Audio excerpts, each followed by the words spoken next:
Olá, hoje fazemos memória da bem-aventurada Virgem Maria Rainha. Acompanharemos o Evangelho segundo São Lucas, capítulo 1, do versículo 26 ao 38. Naquele tempo, o anjo Gabriel foi enviado por Deus a uma cidade da Galiléia, chamada Nazaré, a uma virgem, prometida em casamento a um homem chamado José. Ele era descendente de Davi e o nome da virgem era Maria. O anjo entrou onde ela estava e disse: Alegra-te, cheia de graça, o Senhor está contigo. Maria ficou perturbada com estas palavras e começou a pensar qual seria o significado da saudação. O anjo, então, disse-lhe: Não tenhas medo, Maria, porque encontraste graça diante de Deus. Eis que conceberás e darás à luz um filho, a quem porás o nome de Jesus. Ele será grande, será chamado Filho do Altíssimo, e o Senhor Deus lhe dará o trono de seu pai Davi. Ele reinará para sempre sobre os descendentes de Jacó, e o seu reino não terá fim. Maria perguntou ao anjo: Como acontecerá isso, se eu não conheço homem algum? O anjo respondeu: O Espírito virá sobre ti, e o poder do Altíssimo te cobrirá com sua sombra. Por isso, o menino que vai nascer será chamado Santo, Filho de Deus. Também Isabel, tua parenta, concebeu um filho na velhice. Este já é o 6º mês daquela que era considerada estéril, porque para Deus nada é impossível. Maria, então, disse: Eis aqui a serva do Senhor, faça-se em mim segundo a tua palavra.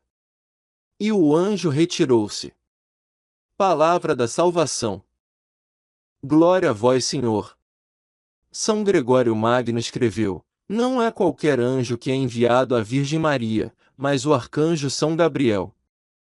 Era apropriado que um dos primeiros anjos viesse anunciar os mistérios. Ele é designado pelo próprio nome, o que mostra o quanto ele vale em suas obras, já que o nome Gabriel significa força de Deus. Pela força de Deus foi anunciado que, sendo Deus de virtudes e poderoso na guerra para vencer todas as batalhas, veio destruir os poderes do inferno. Pelas palavras, isso te cobrirá com sombra, são significadas as duas naturezas de Deus encarnado. Pois bem, a sombra se faz com a luz e com o corpo.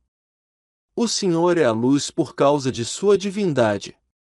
E como a luz incorpórea deveria tomar forma no ventre da Virgem, disse com propriedade que a virtude do Todo-Poderoso a ofuscaria, ou seja, em ti o corpo da humanidade receberá a luz incorpórea da divindade.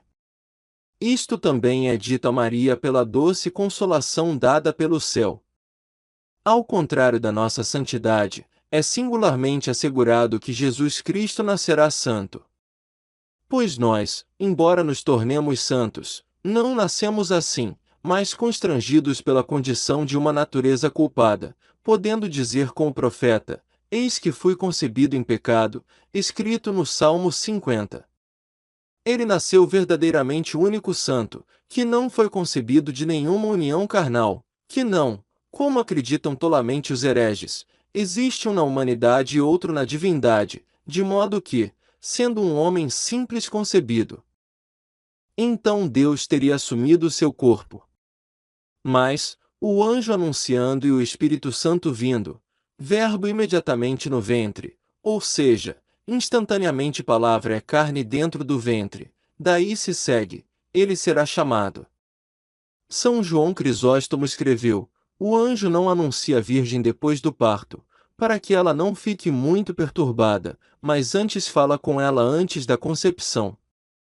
Não em sonhos, mas apresentando-se de forma visível.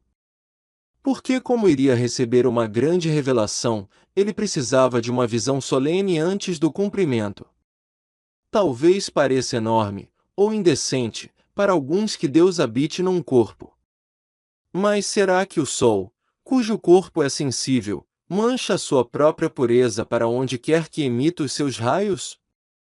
Pois bem, com muito mais razão, o Sol da Justiça, tirando do ventre da Virgem um corpo puríssimo, não só não se manchou, mas, pelo contrário, santificou mais a Mãe.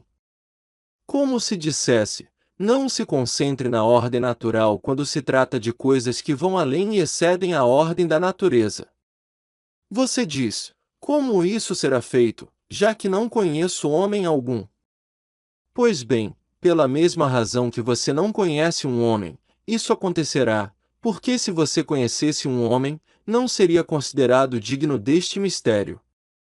Não porque o casamento seja ruim, mas porque a virgindade é mais perfeita. Era apropriado, então, que o Senhor de todos participasse conosco do nascimento e se distinguisse nele. O que era comum entre nós era nascer do ventre de uma mulher e ele nos superou ao nascer sem que ela estivesse unida a um homem. Como o que foi dito excedeu o que a Virgem podia compreender, o anjo falou de coisas humildes, para persuadi-la através de coisas sensatas, e por isso disse-lhe: E eis que Isabel, tua parente. Observe a prudência de Gabriel. Não lhe lembra Sara, nem Rebeca, nem Raquel, porque estes exemplos já eram antigos, mas antes citam um acontecimento recente para fortalecer a sua inteligência. E é por isso que menciona a idade, quando diz: ela também concebeu um filho na velhice, implicando a sua incapacidade natural. Ele continua: e é no 6º mês. Ele não anunciou a gravidez de Isabel desde o início, mas só depois de decorridos 6 meses, para que o inchaço da barriga pudesse servir de prova. Pois sendo ele o Senhor da natureza, ele pode fazer tudo o que quiser, pois ele faz e organiza todas as coisas, governando as rédeas da vida e da morte. São Jerônimo escreveu: e verdadeiramente é cheio de graça, porque é distribuído aos outros com medida, mas em Maria a plenitude da graça foi derramada ao mesmo tempo. Verdadeiramente é cheio de graça pela qual toda criatura foi inundada com a chuva abundante do Espírito Santo.